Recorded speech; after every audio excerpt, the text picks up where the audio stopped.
Hello Live for Life students, this is Mrs. Brand here. Today I'm going to give you a brief overview of the Google Classroom app. I'm going to go over some basic features with you, show you how Calendar integrates into Google Classroom, and then also explain the difference between two different kinds of comments. First thing you need to do is go to classroom.google.com. You can also access your Google Classroom by clicking on the 9 boxes here and going to Classroom. You'll notice that I've got 3 classes listed under my account here. One of them says join, so you might have some that show up that say join. You can join those classes and then have access to the content. Today we're going to look at the one that says High School Art 1. If you don't have a class listed that you want to join, then the other option is to click on this plus here, and then your teacher will give you a class code. You can type that in and then say join, and then you'll have that class added to your list. So first thing we're going to do is look at High School Art 1. First thing I'm going to show you is the stream. The stream is the social hub of Google Classroom. This is where announcements can be made by the teacher. For example, you will see a weekly lesson guide, typically whenever you are in your stream. The next tab is your classwork tab. This is where you will probably come the most often. You'll notice that classwork organizes by topic. The topics are the week of instruction, so this is the week of 8/18, and then your teacher will post assignments, questions, and course materials here. The last tab is the People tab. This is where you can quickly email people that are in your class, perhaps the teacher or even another classmate. When you are looking at an assignment, you'll notice that there are some standard things that you'll see about it. So the teacher will explain the daily assignment right here, and then you'll also see any lesson materials right here on the side. Another really important part of Google Classroom is how you turn in the assignments. You'll notice on this one it says turn in, but that's because there is a slideshow that the student has work for.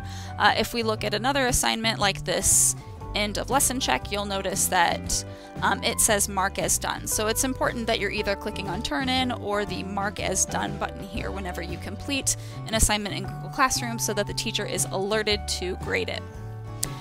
If you want to find your work in Google Classroom, a really quick spot for you to look is this little button right here that says View Your Work. When you click on that, you'll see any assignments that you have for this class. You'll be able to tell if they are assigned, if they are missing, or if they have been returned right here. Now we're going to talk a little bit about Google Calendar. If you click on the 3 dashes right here in the left corner, you'll notice that you have an option for calendar. When we click on this calendar, we are going to see something that will display due dates for us. So if I go to the first week of school, you'll notice that I have 2 assignments already for this one class. So this calendar is the Google Classroom calendar, and it will only be used to show you assignments. This is not a calendar that you would add something to.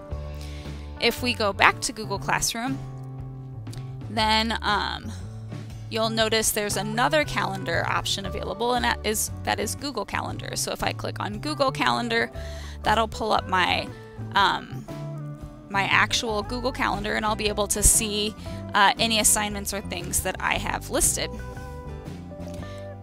One thing that's pretty interesting is something called a reminder. So you'll notice right here I have something that's dark blue. This is a reminder to look at the teacher website so I can learn who my teachers are. This right here is an event.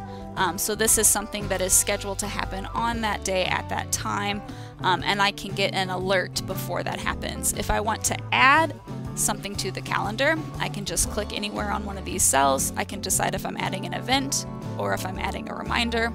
The interesting thing about reminders is that they will carry over until you mark it as done. So until I say that I have looked at teacher websites and mark it as done, this reminder will just keep carrying over from day to day. Okay, so the next thing I want to show you is comments. So when you are in an assignment, you will be able to send a private comment to the instructor. This is pretty important to realize because private comments will only be between you and the instructor, and you need to make sure that if you are deciding to do a class comment, that you understand that that will be shared with all of the classmates in your class. So if you have a specific question for the instructor, you can put it here. If you have a question that goes over the assignment that other students might benefit from, then you can add it here.